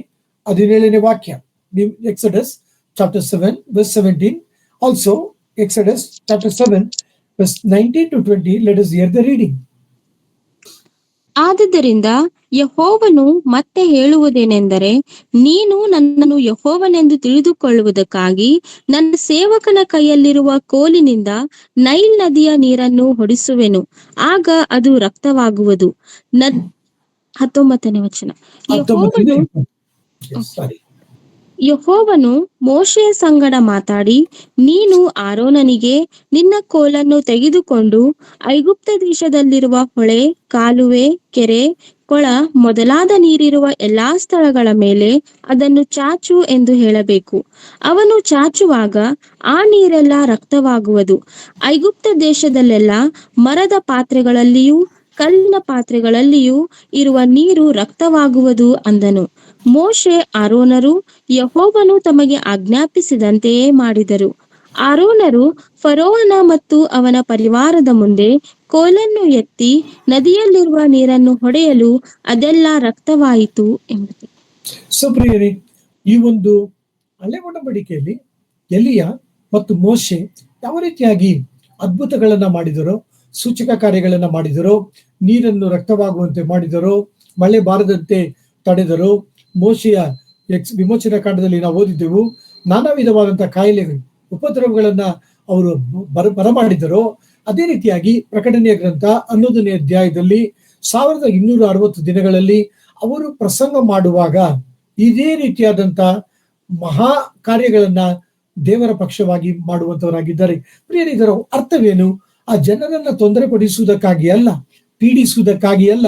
ಆ ಜನರು ಹೇಗಾದರೂ ದೇವರ ಪ್ರೀತಿಯನ್ನ ತಿಳಿದುಕೊಳ್ಳಬೇಕು, ತಮ್ಮ ಪಾಪಗಳಿಗೋಸ್ಕರವಾಗಿ ಪಶ್ಚಾತ್ತಾಪ ಪಡಬೇಕು, ಕರ್ತನಾದ ಯೇಸು ಕ್ರಿಸ್ತನನ್ನ ಸ್ವಂತ ರಕ್ಷಕನಾಗಿ ಸ್ವೀಕರಿಸಿಕೊಳ್ಳಬೇಕೆಂಬುದೇ ದೇವರ ಮೂಲ ಉದ್ದೇಶವಾಗಿದೆ. ಪ್ರಿಯರೇ, ಗಮನಿಸಿರಿ ವಾಕ್ಯ ಭಾಗಗಳಲ್ಲಿ ಇದರಿಂದ ನಾವು ಕಲಿಯುವಂತ ಒಂದು ಆತ್ಮೀಯ ಪಾಠವೇನೆಂದರೆ, ನಾನು ಕಳೆದ ದಿನದ ಧ್ಯಾನದಲ್ಲಿ ಹೇಳಿದೆ, ಪ್ರಕಟಣೆ ಗ್ರಂಥ 7ನೇ ಅಧ್ಯಾಯದಲ್ಲಿ 1,44,000 ಜನರು 12 ಗೋತ್ರದಿಂದ ದೇವರು ಸುವಾರ್ತೆಯನ್ನು ಸಾರಲು ಸಂಕಟ ಕಾಲ ಮಹಾಸಂಕಟ ಕಾಲದಲ್ಲಿ ಉಪಯೋಗಿಸುವಾತನಾಗಿದ್ದಾನೆ. ಅದೇ ರೀತಿಯಾಗಿ ಈ ವಾಕ್ಯ ಭಾಗದಲ್ಲಿ ನಾವುಗಳು ಗಮನಿಸುತ್ತೇವೆ, 2 ಸಾಕ್ಷಿಗಳನ್ನ ದೇವರು ಅಷ್ಟು ದಿನಗಳ ಕಾಲ ಸುವಾರ್ತೆಯನ್ನು ಸಾರಲು ಉಪಯೋಗಿಸುತ್ತಾನೆ. ಅವರು ವಾಕ್ಯವನ್ನ ಸಾರುವಾಗ ಯಾರೂ ಕೂಡ ಅವರನ್ನ ಮುಟ್ಟದಂತೆ, ಅವರಿಗೆ ಹಾನಿ ಮಾಡದಂತೆ ದೇವರು ಕಾಪಾಡುವಾತನಾಗಿದ್ದಾನೆ. ಆದರೆ 1260 ದಿನಗಳ ಸೇವೆಯ ನಂತರ ಮೃಗ ಅಧೋಲೋಕದಿಂದ ಹೊರಬಂದು ಅವರನ್ನ ಕೊಲ್ಲುವುದನ್ನ ಕುರಿತು ದೇವರ ವಾಕ್ಯ ತಿಳಿಸುವಂತದ್ದಾಗಿದೆ. ನಾನು ನಿಮ್ಮ ಗಮನಕ್ಕೆ ತರುವಂತ ಆತ್ಮೀಯ ಪಾಠವೇನೆಂದರೆ, ನಾವಿರುವಂತ ಸ್ಥಳಗಳಲ್ಲಿ, ನಾವಿರುವಂತ ಮನೆಗಳಲ್ಲಿ, ನಾವಿರುವಂತ ಊರಿನಲ್ಲಿ, ನಾವು ಕೆಲಸಕ್ಕೆ ಹೋಗುವಂತ ಕಚೇರಿಗಳಲ್ಲಿ, ನಮ್ಮ ಸಮಾಜದಲ್ಲಿ ನಾವು ಸಾಕ್ಷಿಗಳಾಗಿ ಜೀವಿಸಬೇಕು. ಪ್ರಿಯರೇ, ಸಂಕೋಚ ಪಡಲು ಹೋಗಬೇಡಿರಿ. ಕರ್ತನಾದ ಯೇಸು ಕ್ರಿಸ್ತನು 3 ಮೊಳೆಗಳ ಮೇಲೆ ನೇತಾಡಿದ್ದು ಯಾವುದೋ ಒಂದು ಮೂಲೆಯಲ್ಲಿ ಅಲ್ಲ. ಆತನು ನಿನಗೋಸ್ಕರವಾಗಿ, ನನಗೋಸ್ಕರವಾಗಿ, ಎಲ್ಲಾ ಜನರ ಮುಂದೆ, ಇಡೀ ವಿಶ್ವದ ಮುಂದೆ ಆತನು ನಗ್ನನಾದನು. ನಿಮಗೋಸ್ಕರ, ನನಗೋಸ್ಕರ, ನಮ್ಮನ್ನು ಪ್ರೀತಿಸುವ ವಿಷಯದಲ್ಲಿ ಆತನು ನಾಚಿಕೆ ಪಡಲಿಲ್ಲ. ಆತನು ನಮ್ಮನ್ನು ಪ್ರೀತಿಸಲು ನಮ್ಮಲ್ಲಿ ಏನೂ ಇಲ್ಲ, ಯಾವ ಒಳ್ಳೆತನಗಳೂ ಇಲ್ಲ, ಯಾವ ಅರ್ಹತೆಗಳೂ ಕೂಡ ಇಲ್ಲ. ಇಂಥವರಾದ ನಮ್ಮನ್ನು ಆತನು ಪ್ರೀತಿಸಿದನು, ಬಹಿರಂಗವಾಗಿ ಪ್ರೀತಿಸಿದನು. ಹಾಗಾದರೆ ನಾನು ಯೇಸು ಸ್ವಾಮಿಯನ್ನು ನಂಬಿದ್ದೇನೆ, ನಾನು ಯೇಸು ಕ್ರಿಸ್ತನಿಗೆ ಸೇರಿದ್ದೇನೆ ಎಂಬುದಾಗಿ ನಮ್ಮ ಜೀವಿತದಲ್ಲಿ ಆತನನ್ನ ಮಹಿಮೆ ಪಡಿಸುವಂಥದ್ದು ತಪ್ಪಲ್ಲ. ಸಂಕೋಚವನ್ನ ಪಟ್ಟುಕೊಳ್ಳಬೇಡಿರಿ. ಮೋಶೆ, ಎಲಿಯ ಅವರು ಶಕ್ತಿಯಿಂದ ಕೂಡಿದ, ಬೆಂಕಿಯಿಂದ ಕೂಡಿದ, ಅಂದರೆ ಬೆಂಕಿ ಯಾಕೆ ಬಳಸುತ್ತಿದ್ದೇನೆ ಎಂಬುದಾಗಿ ನೋಡುವಾಗ ಅಷ್ಟೊಂದು ಅವರ ಸಂದೇಶ ಕೇಳುವಂತವರ ಜೀವಿತದಲ್ಲಿ ತಗುಲುವಂತದ್ದಾಗಿತ್ತು, ಮುಟ್ಟುವಂತದ್ದಾಗಿತ್ತು. ಅದೇ ರೀತಿಯಾಗಿ ನಾವು ಇರುವಂತಹ ಸ್ಥಳಗಳಲ್ಲಿ ಕರ್ತನು ನಮಗೆ ಕೊಟ್ಟಿರುವಂತಹ ವರಗಳ ಮೂಲಕ, ತಲಾಂತುಗಳ ಮೂಲಕವಾಗಿ ಆತನ ಸ್ವಾರ್ಥೆಯನ್ನು ಸಾರುವಂತ ಜೀವಿತವನ್ನ ನಾವು ಜೀವಿಸೋಣ. ಈ ಪ್ರಕಟಣೆ ಗ್ರಂಥ 11ನೇ ಅಧ್ಯಾಯ ಈ ವಾಕ್ಯ ಭಾಗದ ಆಧಾರದ ಮೇಲೆ ನಿಮ್ಮ ಗಮನಕ್ಕೆ ತರುವಂತಹ ಸಂಗತಿ ಏನೆಂದರೆ, ನೀವು ನಿಮ್ಮ ಜೀವಿತದಲ್ಲಿ ದೇವರು ಇಟ್ಟಿರುವಂತಹ ಉದ್ದೇಶವನ್ನ ನೆರವೇರುವವರೆಗೂ ಕೂಡ ನಿಮ್ಮ ಕೂದಲನ್ನು ಕೂಡ ಯಾರು ಮುಟ್ಟುವುದಿಲ್ಲ, ನಿಮ್ಮ ಮೈಯನ್ನ ಯಾರು ಮುಟ್ಟೋದಿಲ್ಲ, ನಿಮಗೆ ಯಾರು ಕೂಡ ತೊಂದರೆ ಮಾಡುವುದಿಲ್ಲ.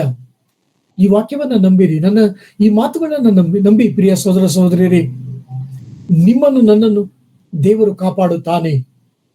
ನಮ್ಮ ಸೇವೆ ನಾವು ಪೂರ್ಣಗೊಳಿಸುವವರೆಗೂ, ದೇವರ ಉದ್ದೇಶ ನಮ್ಮ ಜೀವಿತದಲ್ಲಿ ನೆರವೇರುವವರೆಗೂ ನಮ್ಮನ್ನು ಯಾರು ಕೂಡ ತಾಕಲು ಸಾಧ್ಯವಿಲ್ಲ, ನಮಗೆ ಯಾರು ಕೂಡ ಹಾನಿಯನ್ನು ಮಾಡಲು ಸಾಧ್ಯವಿಲ್ಲ. ಯಾಕೆಂದ್ರೆ ದೇವರ ವಾಕ್ಯ ಹೇಳುತ್ತದೆ, ಪ್ರಕಟಣೆಯ ಗ್ರಂಥ 11ನೇ ಅಧ್ಯಾಯ 5ನೇ ವಾಕ್ಯದಲ್ಲಿ, ಇವರಿಗೆ ಯಾವನಾದ್ರೂ ಕೇಡನ್ನು ಉಂಟು ಮಾಡಬೇಕೆಂದಿದರೆ, ಸಿಸ್ಟರ್ ಓದಿ 5ನೇ ವಾಕ್ಯ. ಇವರಿಗೆ ಯಾವನಾದರೂ ಕೇಡನ್ನುಂಟು ಮಾಡಬೇಕೆಂದಿದ್ದರೆ ಇವರ ಬಾಯೊಳಗಿಂದ ಬೆಂಕಿ ಹೊರಟು ಇವರ ಶತ್ರುಗಳನ್ನು ದಹಿಸಿ ಬಿಡುವುದು. ಇವರಿಗೆ ಯಾವನಾದ್ರೂ ಕೇಡನ್ನು ಉಂಟು ಮಾಡಬೇಕೆಂದಿದ್ದರೆ ಅವನಿಗೆ ಈ ರೀತಿಯಾಗಿ ಕೊಲೆಯಾಗಬೇಕು ಎಂಬುದಾಗಿಯೂ ಕೂಡ ವಾಕ್ಯ ಭಾಗದಲ್ಲಿ ತಿಳಿಸುವಂತದ್ದಾಗಿದೆ. ಸೊ ನೀವು ನಾನು ನಮ್ಮ ಆತ್ಮೀಯ ಜೀವಿತದಲ್ಲಿ ಹೆದರುವುದು ಬೇಡ. ನಾವು ಕ್ರೈಸ್ತರು ಎಂಬುದಾಗಿ ಹೆದರಬೇಡ್ರಿ. ಅಯ್ಯೋ, ಈ ಕಚೇರಿಯಲ್ಲಿ ನಾನೊಬ್ಬಳೇ ದೇವರನ್ನ ನಂಬಿದ್ದೇನಲ್ಲ, ಕ್ರೈಸ್ತನು ಎಂಬುದಾಗಿ ಅಂಚಬೇಡಿರಿ. ಪ್ರಿಯ ಸೋದರ ಸೋದರಿಯರೇ, ಪಿಲಾತನು ಯೇಸು ಸ್ವಾಮಿಯನ್ನ ತಂದು ಜನರಿಗೆ ಕೇಳಿದನು, ಈಗೋ ಈ ಮನುಷ್ಯನೆಂಬುದಾಗಿ. ಪಿಲಾತನೇನು ಮಾಡಬೇಕಾಗಿತ್ತು? ಈ ಮನುಷ್ಯನು ನನ್ನ ಮನುಷ್ಯನೆಂಬುದಾಗಿ ಹೇಳಬೇಕಾಗಿತ್ತು. ಅವನು ಅಂಜಿದನು, ತನ್ನ ಅಧಿಕಾರಕ್ಕಾಗಿ ಅಂಜಿದನು, ತನ್ನ ಸ್ಥಾನಕ್ಕಾಗಿ ಅಂಜಿದನು, ತನ್ನ ಹೆಸರಿಗಾಗಿ ಅಂಜಿದನು. ತನ್ನ ಸ್ಥಾನ ತಪ್ಪಿ ಹೋಗುತ್ತದಲ್ಲ, ತನ್ನ ಅಂತಸ್ತು ಹೊರಟು ಹೋಗುತ್ತದಲ್ಲ, ಅಂಜಿದನು. ಈಗೋ ಈ ಮನುಷ್ಯನೆಂಬುದಾಗಿ ಹೇಳಿದನು. ನೀವು ಆ ರೀತಿಯಾಗಿ ಹೇಳುತ್ತೀರಾ? ಚರಿತ್ರೆ ಏನ್ ಹೇಳುತ್ತದೆ? ಪಿಲಾತನು ಹೆಚ್ಚು ಕಾಲ ಬದುಕಲಿಲ್ಲ. ಅವನು ಆ ಸ್ಥಳವನ್ನ ಬಿಟ್ಟು ಓಡಿ ಹೋದನು. ಅವನನ್ನು ಕುರಿತು ದೇವರ ವಾಕ್ಯ ಮುಂದೆ ತಿಳಿಸುವುದಿಲ್ಲ. ಪ್ರಿಯರೇ, ಮತ್ತಾಯ ಬರೆದ ಸುವಾರ್ತೆ 10ನೇ ಅಧ್ಯಾಯ 32 ವಾಕ್ಯದಲ್ಲಿ ನಾವು ಓದುತ್ತೇವೆ, ಈ ಭೂಮಿಯ ಮೇಲೆ ನಾವು ಯೇಸುವಿನವರೆಂಬುದಾಗಿ ಹೇಳುವುದಾದರೆ ಪರಲೋಕದಲ್ಲಿ ತಂದೆಯಾದ ದೇವರ ಮುಂದೆಯೂ ದೇವದೂತರ ಮುಂದೆಯೂ ನಮ್ಮನ್ನು ಯೇಸು ಸ್ವಾಮಿ ನನ್ನವನು ಎಂಬುದಾಗಿ ತಿಳಿಸುತ್ತಾನೆ. ವಾಕ್ಯ ಓದುವುದನ್ನು ಕೇಳಿಸಿಕೊಳ್ಳೋಣ. Matthew's gospel chapter 10 verse 32. Let us hear the reading. ಹಾಗಾದರೆ ಯಾವನು ಮನುಷ್ಯರ ಮುಂದೆ ತಾನು ಯೇಸುವಿನವನೆಂದು ಒಪ್ಪಿಕೊಳ್ಳುವನೋ, ನಾನು ಸಹ ಅವನನ್ನು ನನ್ನವನೆಂದು ಪರಲೋಕದಲ್ಲಿರುವ ನನ್ನ ತಂದೆಯ ಮುಂದೆ ಒಪ್ಪಿಕೊಳ್ಳುವೆನು. ನೀವು ಒಪ್ಪಿಕೊಳ್ತೀರಾ? ನಾನು ಒಪ್ಕೊಳ್ತೀನಾ? ಒಪ್ಪಿಕೊಳ್ಳಬೇಕೆಂಬುದಾಗಿ ಯೇಸುವಿನ ವಾಕ್ಯಗಳು ತಿಳಿಸುವಂತದ್ದಾಗಿದೆ. ನೀವು ಎಲಿಯನಾಗೆ ಬೆಂಕಿಯನ್ನ ಬರಮಾಡಲು ಇಲ್ಲದೆ ಇರಬಹುದು, ಮಳೆಯನ್ನ ನಿಲ್ಲಿಸಲು ಮತ್ತು ಬರಗೊಡಿಸಲು ಸಾಧ್ಯವಿಲ್ಲದೆ ಇರಬಹುದು, ಮೋಶೆ ಹಾಗೆ ನೀರನ್ನ ರಕ್ತವಾಗುವಂತೆ ಮಾಡಲು ಅಸಾಧ್ಯವಾಗಿರಬಹುದು. ಆದರೆ ದೇವರು ನಿಮ್ಮನ್ನು ನನ್ನನ್ನು ಕರೆಯುತ್ತಿದ್ದಾನೆ, ತನ್ನ ವಾಕ್ಯವನ್ನ ಸಾರಲು ಕರೆಯುತ್ತಿದ್ದಾನೆ, ತನ್ನ ಸುವಾರ್ತೆಯನ್ನ ಸಾರಲು ಕರೆಯುತ್ತಿದ್ದಾನೆ. ದೇವದೂತರಿಗೆ ಆತನು ಈ ಉದ್ಯೋಗವನ್ನ ಕೊಡಲಿಲ್ಲ. ಸಾಧಾರಣರಾದ ನಿಮಗೆ ನನಗೆ ಈ ಒಂದು ಜವಾಬ್ದಾರಿಯನ್ನ ಕೊಟ್ಟಿದ್ದಾನೆ. ಬಹು ಸಮೀಪದಲ್ಲಿ ಕ್ರಿಸ್ಮಸ್ ಅನ್ನ ನಾವು ಸ್ಮರಿಸಲಿದ್ದೇವೆ, ಆಚರಿಸಲಿದ್ದೇವೆ. ಪ್ರಿಯ ಸಹೋದರ ಸಹೋದರಿಯರೇ, ಈ ದಿನಗಳಲ್ಲಿ ನಾವುಗಳು ಈ ಸುವಾರ್ತೆಯನ್ನ ಅಧಿಕವಾಗಿ ಸಾರಲು ನಮ್ಮನ್ನು ಸಿದ್ಧ ಮಾಡಿಕೊಳ್ಳೋಣವೇ? ಬಹಳ ಸರಳ ವಿಧವಾಗಿ ಕರ್ತನಿಗೆ ಸುವಾರ್ತೆಯನ್ನ ಕರ್ತನ ನಿಮಿತ್ತವಾಗಿ ಸಾಕ್ಷಿಗಳಾಗಿ ನಿಂತುಕೊಳ್ಳೋಣವೇ? ಯಾವ ವಿಷಯದಲ್ಲೂ ಕೂಡ ನಾಚಿಕೆ ಪಡಬೇಡಿ ಎಂಬುದಾಗಿ ಈ ಒಂದು ಪ್ರಕಟಣೆ ಗ್ರಂಥ 11ನೇ ಅಧ್ಯಾಯದ ಮೂಲಕ ನಿಮ್ಮನ್ನ ಪ್ರೋತ್ಸಾಹಪಡಿಸುತ್ತಿದ್ದೇನೆ. ಯಾವ ವಿಷಯವಾಗಿಯೂ ಕೂಡ ಅಂಜಬೇಡಿರಿ. ಕರ್ತನು ಖಂಡಿತವಾಗಿ ನಿಮ್ಮನ್ನು ತಳ್ಳಿ ಬಿಡುವುದಿಲ್ಲ, ಆತನು ನಿಮ್ಮನ್ನು ತೊರೆಯುವುದಿಲ್ಲ ಎಂಬುದಾಗಿ ತಿಳಿಸುತ್ತಿದ್ದಾನೆ. ಒಂದು ಸಮುವೇಲ 15ನೇ ಅಧ್ಯಾಯ, ನನ್ನನ್ನು ಸನ್ಮಾನಿಸುವವರನ್ನ ನಾನು ಸನ್ಮಾನಿಸುತ್ತೇನೆ ಎಂಬುದಾಗಿ ಆತನು ತಿಳಿಸುತ್ತಿದ್ದಾನೆ. ನಮ್ಮೆಲ್ಲರ ಜೀವಿತದ ಮೂಲಕ ಕರ್ತನಾದ ಯೇಸು ಕ್ರಿಸ್ತನನ್ನ ಸನ್ಮಾನಿಸೋಣವೇ? ಆತನು ನಮಗೆ ಕೊಟ್ಟಂತ ಸುವಾರ್ತೆಯನ್ನ ಇತರರಿಗೆ ಹಂಚೋಣವೇ? ಆತನು ಮೆಸ್ಸಿಯನಾಗಿ ಲೋಕಕ್ಕೆ ಬಂದನು, ಆತನು ರಾಜನಾಗಿ ಲೋಕಕ್ಕೆ ಬಂದನು. ಆತನು ಈ ಲೋಕದಲ್ಲಿ ನಿಮ್ಮ ನನ್ನ ಪಾಪಗಳನ್ನ ಹೊತ್ತುಕೊಂಡು ಹೋಗುವ ಯಜ್ಞದ ಕುರಿಯಾಗಿ ಬಂದನು. ನಿಮ್ಮ ಪಾಪಗಳನ್ನು ಆತನು ಹೊತ್ತುಕೊಂಡಿರುವುದಾದರೆ, ನಿಮಗೆ ಬದಲಾಗಿ ಆತನು ಶಿಲುಬೆಯಲ್ಲಿ ಪ್ರಾಣ ಕೊಟ್ಟಿರುವುದಾದರೆ, ನಿಮ್ಮ ಹೃದಯವನ್ನು ಆತನಿಗೆ ಒಪ್ಪಿಸಿಕೊಡ್ರಿ, ಆತನನ್ನ ಸ್ವಂತ ರಕ್ಷಕನಾಗಿ ಸ್ವೀಕರಿಸಿಕೊಳ್ಳ್ರಿ. ಇದೇ ಪ್ರಕಟಣೆ ಗ್ರಂಥ 11ನೇ ಅಧ್ಯಾಯದ ಮೂಲ ಸಂದೇಶ. ಆ ದಿನಗಳಲ್ಲಿ, ಆ ಸಂಕಟ ಕಾಲದಲ್ಲಿ, ಆ ಮಹಾಸಂಕಟ ಕಾಲದಲ್ಲಿ ಆ ಜನಗಳು ಆತನನ್ನು ತಿರಸ್ಕರಿಸುತ್ತಿದ್ದಾರೆ.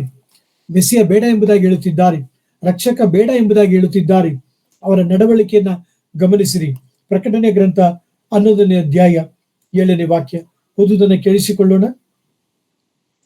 ಇವರು ತಮ್ಮ ಸಾಕ್ಷಿಯನ್ನು ಹೇಳಿ ಮುಗಿಸಿದ ನಂತರ ಅಧೋಲೋಕದಿಂದ ಬರುವ ಮೃಗವು ಇವರ ಮೇಲೆ ಯುದ್ಧ ಮಾಡಿ ಇವರನ್ನು ಜಯಿಸಿ ಕೊಲ್ಲುವುದು. 8ನೇ ವಾಕ್ಯ ಕೂಡ.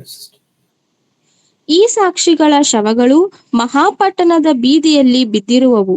ಆ ಪಟ್ಟಣಕ್ಕೆ ಗೂಢಾರ್ಥವಾಗಿ ಸೋದೋಮ್ ಎಂತಲೂ ಐಗುಪ್ತ ಎಂತಲೂ ಹೆಸರುಗಳುಂಟು.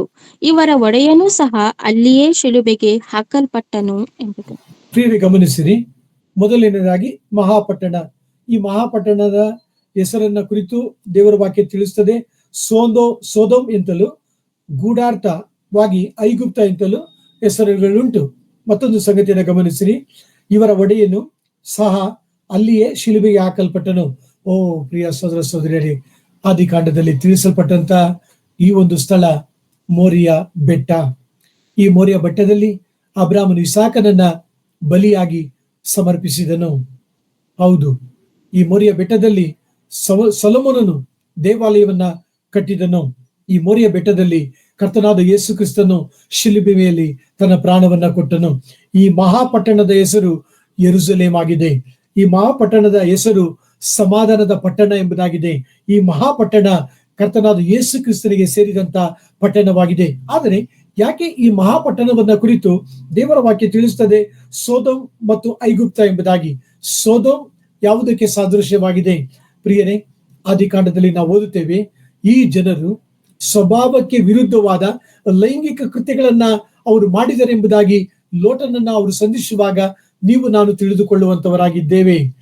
ಓ ಪ್ರಿಯರೇ, ರೋಮ ಪತ್ರಿಕೆ 1ನೇ ಅಧ್ಯಾಯದಲ್ಲೂ ಕೂಡ ಅವರ ಒಂದು ನಡವಳಿಕೆಯನ್ನ ಕುರಿತು, ಅವರ ದುಷ್ಟ ಕೃತ್ಯಗಳನ್ನ ಕುರಿತು ದೇವರು ಮಾತನಾಡುತ್ತಾನೆ. ಮತ್ತು ಐಗುಪ್ತ ದಾಸತ್ವಕ್ಕೆ ಸೂಚನೆಯಾಗಿದೆ, ಬಾಧೆಗಳಿಗೆ, ಶ್ರಮೆಗಳಿಗೆ, ಗುಲಾಮತನಕ್ಕೆ ಸೂಚನೆಯಾಗಿದೆ. ಪ್ರಕಟಣೆಯ ಗ್ರಂಥ 11ನೇ ಅಧ್ಯಾಯದಲ್ಲಿ ತಿಳಿಸಲ್ಪಡುವಂತ ಈ ಹೆಸರುಗಳು ಸೋದಮ್ ಮತ್ತು ಐಗುಪ್ತದ ಪಾಪಗಳು ಯೆರೂಸಲೇಮಿನಲ್ಲಿ ತುಂಬಿ ತುಳುಕುವಂತದ್ದಾಗಿರ್ತದೆಂಬ ಸಂಗತಿಯನ್ನ ಈ ಒಂದು ಧ್ಯಾನದಲ್ಲಿ ನಿಮ್ಮ ಗಮನಕ್ಕೆ ತರಲು ಬಯಸುತ್ತೇನೆ. ಯಾವಾಗ ದೇವರ ಸಭೆ ಈ ಭೂಮಿಯ ಮೇಲಿಂದ ಎತ್ತಲ್ಪಡುತ್ತದೋ, ಪವಿತ್ರಾತ್ಮರು ಈ ಭೂಮಿಯಿಂದ ಯಾವಾಗ ಎತ್ತಲ್ಪಡುತ್ತಾರೋ, ಆಗ ಈ ಲೋಕದಲ್ಲಿ ಪಾಪಕ್ಕೆ ಯಾವುದೇ ವಿಧವಾದಂತ ಅಡೆ ಮತ್ತು ತಡೆಗಳು ಇರುವುದಿಲ್ಲ. ಎಲ್ಲಾ ರೀತಿಯಾದ ಪಾಪಗಳು ಅಧಿಕವಾಗಿ ಈ ಲೋಕದಲ್ಲಿ ಜರುಗುತ್ತಿರುತ್ತದೆ. ಮರೆಯಬೇಡಿರಿ ಪ್ರಿಯ ಸಹೋದರ ಸಹೋದರಿಯರೇ, ಒಂದು ದುಷ್ಕೃತ್ಯವನ್ನ ನಾವು ಕೇಳುವಾಗ, ಶಾಲೆಗಳಲ್ಲಿ ಈ ದಿನ ಎಷ್ಟೋ ದುಷ್ಕೃತ್ಯಗಳು ಜರುಗುತ್ತಿವೆ ಕೇಳುವಾಗ, ಮತ್ತು ಸಮಾಜದಲ್ಲಿ ಜರುಗುವಂತ ದುಷ್ಕೃತ್ಯಗಳನ್ನ ನಾವು ಕೇಳುವಾಗ, ಅನ್ಯಾಯವನ್ನ ಕೇಳುವಾಗ ನಮ್ಮ ಹೃದಯ ಎಷ್ಟೋ ವೇದನೆಯಿಂದ ವಿಲವಿಲ ಒದ್ದಾಡುವಂತದ್ದಾಗಿದೆ. ನಾವು ಬಹಳ ದುಃಖ ಪಡುವಂತವರಾಗಿದ್ದೇವೆ. ಒಂದು ವೇಳೆ ನಿಮ್ಮ ಮಕ್ಕಳು ಶಾಲೆಯಲ್ಲಿ ಓದುತ್ತಿರುವಾಗ ಶಾಲೆಯಲ್ಲಿ ಒಂದು ದುರ್ಘಟನೆ ಜರುಗುವುದಾದರೆ ನಿಮ್ಮ ಮಕ್ಕಳಿಗೆ ಜರುಗುವುದಿಲ್ಲ. ಆದರೆ ನೀವು ನಾನು ಹೇಗೆ ಗೋಳಾಡುತ್ತೇವೆ ಅಂದ್ರೆ, ಅಯ್ಯೋ ನನ್ನ ಮಗುವಿಗೆ ಹಾಗಿದ್ದರೆ ನಾನು ಹೇಗೆ ತಡೆದುಕೊಳ್ಳುತ್ತಿದ್ದೆ ಎಂಬುದಾಗಿ ನಾವು ದುಃಖ ಪಡುತ್ತೇವೆ, ವ್ಯಸನ ಪಡುತ್ತೇವೆ, ಗೋಳಾಡುವಂತವರಾಗಿದ್ದೇವೆ. ಆದರೆ ಪ್ರಕಟಣೆಯ ಗ್ರಂಥ 11ನೇ ಅಧ್ಯಾಯದಲ್ಲಿ ಸೋದೋಮ್, ಐಗುಪ್ತ ಈ ದೇಶಗಳಲ್ಲಿ ಯಾವ ರೀತಿಯಾಗಿ ಆ ದಿನಗಳಲ್ಲಿ ಪಾಪ ಕೃತ್ಯಗಳು ಕಂಡು ಬಂತೋ, ಅದೇ ರೀತಿಯಾಗಿ ಪ್ರಕಟಣೆಯ ಗ್ರಂಥ 11ನೇ ಅಧ್ಯಾಯದಲ್ಲಿ ಆ ಒಂದು ಸಂಕಟ ಕಾಲ, ಮಹಾಸಂಕಟ ಕಾಲದಲ್ಲಿ ಜನಗಳು ಪಾಪ ಕೃತ್ಯಗಳಲ್ಲಿ ತಮ್ಮನ್ನ ಸಂಪೂರ್ಣವಾಗಿ ತೊಡಗಿಸಿಕೊಳ್ಳುವಂತವರಾಗಿದ್ದಾರೆ. ದೇವರ ಭಯ ಅವರ ಕಣ್ಣೆದುರಿಗೆ ಇರುವುದಿಲ್ಲ. ಈ ಸಾಕ್ಷಿಗಳ ಶವವನ್ನ ಹೂಣಿಡುವಲು ಕೂಡ ಅವರು ಯಾರನ್ನು ಕೂಡ ಅನುಮತಿಸುವುದಿಲ್ಲ. ಮತ್ತು ಪ್ರಿಯರೇ, ಈ ಒಂದು ವಾಕ್ಯವನ್ನ ನೀವು ಗಮನಿಸುವುದಾದರೆ, ಆ ಮಹಾಪಟ್ಟಣದ ಬೀದಿಯಲ್ಲಿ ಅವರ ಶವಗಳು ಬಿದ್ದಿರುವವು ಎಂಬುದಾಗಿ ದೇವರ ವಾಕ್ಯ ತಿಳಿಸುವಂತದ್ದಾಗಿದೆ. 1260 ದಿನಗಳ ಕಾಲ ಇವರು ಸಂದೇಶವನ್ನ ಕೊಟ್ಟರು. ಅನೇಕರು ದೇವರ ಕಡೆಗೆ ತಿರುಗಬೇಕೆಂಬುದಾಗಿ ಅದ್ಭುತಗಳನ್ನ ಮಾಡುತ್ತಾ ಬಂದರು. ಆದರೆ ಆ ಜನರು ಆ ಸಂದೇಶಕರನ್ನ ಹೇಗೆ ನಡೆಸಿಕೊಂಡರು, ಅವರನ್ನ ಅವರು ಯಾವಾಗ ಸತ್ತು ಹೋಗುತ್ತಾರೋ ಎಂಬುದಾಗಿ ಅವರು ಚಿಂತನೆ ಮಾಡುತ್ತಿದ್ದರು. ಚೆನ್ನಾಗಿ ಗಮನಿಸಿರಿ, ಪ್ರಕಟಣೆಯ ಗ್ರಂಥ 11ನೇ ಅಧ್ಯಾಯ. ಈ ಮೋಶೆ, ಎಲಿಯ ಎಂಬತಕ್ಕಂಥ ದೇವರ ಇಬ್ಬರ ಸಾಕ್ಷಿಗಳನ್ನ, ಅವರ ಸಂದೇಶವನ್ನ ಕೇಳಿ ಅವರ ಜೊತೆಗೆ ಅವರು ಸೇರಿಕೊಳ್ಳದೆ ಕ್ರಿಸ್ತ ವಿರೋಧಿ ಆಂಟಿ ಕ್ರೈಸ್ಟ್ ಜೊತೆಗೆ ಸೇರಿಕೊಂಡು ಈ ಇಬ್ಬರು ವ್ಯಕ್ತಿಗಳ ಮರಣವನ್ನ ಅವರು ಕಾಣುವಂತವರಾಗಿದ್ದಾರೆ. ಮತ್ತು ದೇವರ ವಾಕ್ಯ ತಿಳಿಸುತ್ತದೆ, ಪ್ರಕಟಣೆ ಗ್ರಂಥ 9ನೇ ಅಧ್ಯಾಯ ಓದುವುದನ್ನು ಕೇಳಿಸಿಕೊಳ್ಳೋಣ. 9 ಮತ್ತು 10 ವಾಕ್ಯಗಳು. ಸಕಲ ಪ್ರಜೆ, ಕುಲ, ಭಾಷೆ, ಜನಾಂಗಗಳಿಗೆ ಸೇರಿದವರು ಈ ಸಾಕ್ಷಿಗಳ ಶವಗಳನ್ನು 3.5 ದಿನಗಳವರೆಗೂ ನೋಡುತ್ತಾ ಇರುವರು. ಅವುಗಳನ್ನು ಸಮಾಧಿಯಲ್ಲಿ ಇಡುಗೊಡಿಸುವುದಿಲ್ಲ. ಈ ಇಬ್ಬರು ಪ್ರವಾದಿಗಳು ಭೂನಿವಾಸಿಗಳನ್ನು ಪೀಡಿಸಿದ್ದರಿಂದ ಇವರು ಸತ್ತದ್ದಕ್ಕೆ ಭೂನಿವಾಸಿಗಳು ಸಂತೋಷಿಸಿ ಸಂಭ್ರಮಗೊಂಡು ಒಬ್ಬರಿಗೊಬ್ಬರು ಉಡುಗೊರೆಗಳನ್ನು ಕಳುಹಿಸುವರು ಎಂಬುದು. ಗಮನಿಸಿರಿ, ಮೊದಲನೇದಾಗಿ 3.5 ದಿನಗಳವರೆಗೂ ಈ ಸಾಕ್ಷಿಗಳ ಶವಗಳನ್ನ ನೋಡುತ್ತಾ ಇರುವರು. ಈ ಒಂದು ಪ್ರಕಟಣೆಯ ಗ್ರಂಥ ಅನೇಕರು ಓದಿದ್ದಾರೆ. ಅವರು ಓದಿದಂತ ಅನೇಕರು ಈ ಲೋಕದಲ್ಲಿ ಈಗ ಇಲ್ಲ. ಅವರು ಏನೆಂಬುದಾಗಿ ಅಂದುಕೊಂಡರು, ಇವರನ್ನ ನಾವು ಹೇಗೆ ನೋಡಲು ಸಾಧ್ಯ, ಇವರ ಶವಗಳನ್ನ ನಾವು ಹೇಗೆ ನೋಡಲು ಸಾಧ್ಯ, ಇದು ನಿಜಾನ, ಇದು ಜರುಗುತ್ತದ? ಹೌದು ಪ್ರಿಯ ಸಹೋದರ ಸಹೋದರಿಯರೇ, ಮುಂದಿನ ದಿನಗಳಲ್ಲಿ ಇತ್ತೀಚಿನ ನವೀನ ಉಪಕರಣಗಳ ಮೂಲಕ, ಸ್ಯಾಟಲೈಟ್ಸ್ ಮೂಲಕ ನಾವುಗಳು ವಾರ್ತೆಗಳನ್ನ ಮತ್ತು ದೃಶ್ಯ ಮಾಧ್ಯಮದಲ್ಲಿ ಶೀಘ್ರವಾಗಿ ನಾವು ತಿಳಿದುಕೊಳ್ಳುವಂತವರಾಗಿದ್ದೇವೆ. ಬಹಳ ವೇಗವಾಗಿ ಸಂದೇಶಗಳನ್ನ ತಿಳಿದುಕೊಳ್ಳುವಂತವರಾಗಿದ್ದೇವೆ. ಗಮನಿಸಿರಿ, ಪ್ರಕಟಣೆಯ ಗ್ರಂಥ 11ನೇ ಅಧ್ಯಾಯ 9ನೇ ವಾಕ್ಯ, ಈ ಸಾಕ್ಷಿಗಳ ಶವಗಳನ್ನ 3.5 ದಿನಗಳವರೆಗೂ ನೋಡುತ್ತಾ ಇರುವರು. ಯಾರು ನೋಡುತ್ತಾ ಇರುವರು? ಇಡೀ ವಿಶ್ವದಲ್ಲಿರ್ತಕ್ಕಂಥ ಜನರು ನೋಡುತ್ತಾ ಇರುವರು. ಹೇಗೆ ನೋಡುತ್ತಾರೆ? ಟಿವಿ ಮಾಧ್ಯಮಗಳ ಮೂಲಕ, ಸ್ಯಾಟಲೈಟ್ಗಳ ಮೂಲಕ ಈ ಇಬ್ಬರು ಸಾಕ್ಷಿಗಳ ಶವವನ್ನ ಅವರು ನೋಡುವಂತವರಾಗಿದ್ದಾರೆ. ನೀವೆಲ್ಲರೂ ಬಲ್ಲವರಾಗಿದ್ದೀರಿ. ಲೈವ್ ಕವರೇಜಸ್, ಕ್ರಿಕೆಟ್ ಆಗಿರಬಹುದು, ಯಾವುದಾದ್ರೂ ಒಂದು ಉದ್ಘಾಟನೆ ಆಗಿರಬಹುದು, ಲೈವ್ ಕವರೇಜಸ್ ಎಲ್ಲವನ್ನು ಕೂಡ ನೇರ ಪ್ರಸಾರ ಮಾಡುವಂತವರಾಗಿದ್ದಾರೆ. ಅದೇ ರೀತಿಯಾಗಿ ಪ್ರಕಟಣೆ ಗ್ರಂಥ 11ನೇ ಅಧ್ಯಾಯ ಈ ಇಬ್ಬರು ಸಾಕ್ಷಿಗಳ ಅವರ ಅಂತ್ಯವನ್ನು ಕೂಡ, ಅವರು ಕೊಲ್ಲಲ್ಪಟ್ಟಂತ ಸಂಗತಿಗಳನ್ನ ಕೂಡ ಅವರು ಅದಕ್ಕೆ ಮಮ್ಮಲ ಮರಗದೆ ಸಂತೋಷ ಪಡುವಂತವರಾಗಿದ್ದಾರೆ ಮತ್ತು ಎಲ್ಲರಿಗೂ ಕೂಡ ತಿಳಿದುಕೊಳ್ಳುವಂತವರಾಗಿದ್ದಾರೆ. 10ನೇ ವಾಕ್ಯದಲ್ಲಿ ನಾವು ಗಮನಿಸುತ್ತೇವೆ, ಅವರು ಸಂತೋಷ ಪಟ್ಟರೆಂಬುದಾಗಿ. ಗಮನಿಸಿರಿ ನಿಮ್ಮ ಸತ್ಯವೇದವನ್ನ. ಭೂನಿವಾಸಿಗಳನ್ನು ಪೀಡಿಸಿದ್ದರಿಂದ ಇವರು ಸತ್ತದಕ್ಕೆ ಭೂನಿವಾಸಿಗಳು, ನಾಟ್ ಎ ಪರ್ಟಿಕ್ಯುಲರ್ ಪ್ಲೇಸ್, ಒಂದು ನಿರ್ದಿಷ್ಟವಾದಂತ ವ್ಯಕ್ತಿಗಳು ಅಲ್ಲ, ಭೂನಿವಾಸಿಗಳು ಹೇಗೆ ಸಂತೋಷ ಪಟ್ಟರು? ಕ್ರಿಸ್ಮಸ್ ದಿನಗಳಲ್ಲಿ ನಾವು ಏನ್ ಮಾಡ್ತೇವೆ? ಉಡುಗೊರೆಗಳನ್ನ ಕೊಡುತ್ತೇವೆ, ಸಿಹಿಯನ್ನ ಹಂಚಿಕೊಳ್ಳುತ್ತೇವೆ, ಒಬ್ಬರು ಇನ್ನೊಬ್ಬರ ಜೊತೆಗೆ ಶುಭಾಶಯಗಳನ್ನ ಹಂಚಿಕೊಳ್ಳುತ್ತೇವೆ. ಅದೇ ರೀತಿಯಾಗಿ ಕೂಡ ಪ್ರಕಟಣೆಯ ಗ್ರಂಥ 11ನೇ ಅಧ್ಯಾಯದಲ್ಲಿ ಈ ಇಬ್ಬರು ಸಾಕ್ಷಿಗಳ ಮರಣದ ನಿಮಿತ್ತವಾಗಿ ಅವರು ಸಂತೋಷವನ್ನ ಹಂಚಿಕೊಳ್ಳುವಂತವರಾಗಿದ್ದಾರೆ. ಈ ಒಂದು ಸಂದೇಶದ ಮುಕ್ತಾಯದಲ್ಲಿ ಮುಂದಕ್ಕೆ ಧ್ಯಾನ ಮಾಡೋಣ. ನಿಮ್ಮ ಗಮನಕ್ಕೆ ತರುವಂತ ಸಂಗತಿ ಏನೆಂದರೆ, ಅವರ ಸಂತೋಷ ಬಹು ಸಮಯ ನಿಲ್ಲುವುದಿಲ್ಲ. ಕರ್ತನು ಈ ಧ್ಯಾನವನ್ನ ಆಶೀರ್ವದಿಸಲಿ. ಈ ಧ್ಯಾನದ ನನ್ನ ಮುಖ್ಯ ಒಂದು ಕೋರಿಕೆ ನಿಮ್ಮ ಬಳಿ ಏನೆಂದರೆ, ದಯಮಾಡಿ ದೇವರ ಪ್ರೀತಿಯನ್ನು ಇತರರಿಗೆ ತಿಳಿಸಿರಿ. ಕರ್ತನಾದ ಯೇಸು ಕ್ರಿಸ್ತನು ಶೀಘ್ರವಾಗಿ ಬರಲಿದ್ದಾನೆ. ಆತನು ತನ್ನ ಅಮೂಲ್ಯವಾದ ರಕ್ತವನ್ನು ಸುರಿಸಿ ನಮ್ಮ ಅಪರಾಧಗಳನ್ನ, ನಮ್ಮ ಪಾಪಗಳನ್ನ ತೊಳೆದು ನಮ್ಮನ್ನು ದೇವರ ಮಕ್ಕಳನ್ನಾಗಿ ಮಾಡಿದ್ದಾನೆ. ದೇವರ ರಾಜ್ಯಕ್ಕೆ ನಮ್ಮನ್ನ ಕರೆಯುತ್ತಿದ್ದಾನೆ. ಪ್ರಿಯರೇ, ನೀವು ತಡ ಮಾಡಬೇಡಿರಿ. ನಾಳೆ ನಿಮ್ಮದಲ್ಲ, ನಾಳೆ ನನ್ನದಲ್ಲ. ರಕ್ಷಣೆಯ ದಿನ ಇದುವೆ. ನೀವು ಯಾರನ್ನ ಪ್ರೀತಿಸುತ್ತೀರಿ ಅವರಿಗೆ ಒಂದು ಸಂದೇಶವನ್ನ ತಲುಪಿರಿ. ನೀವು ಕೂಡ ಆತನ ಕಡೆಗೆ ತಿರುಗಿಕೊಳ್ಳಿರಿ. ಬಾ ಯೇಸುವೆ ಎಂಬುದಾಗಿ ಪ್ರಾರ್ಥಿಸುತ್ತಾ ಇರಿ. ಕರ್ತನ ನಾಮಕ್ಕೆ ಸ್ತೋತ್ರವಾಗಲಿ. ಕರ್ತನಾದ ಯೇಸು ಕ್ರಿಸ್ತನ ಕೃಪೆ ನಿಮ್ಮೆಲ್ಲರೊಂದಿಗಿರಲಿ. ದೇವರ ನಾಮಕ್ಕೆ ಸ್ತೋತ್ರ.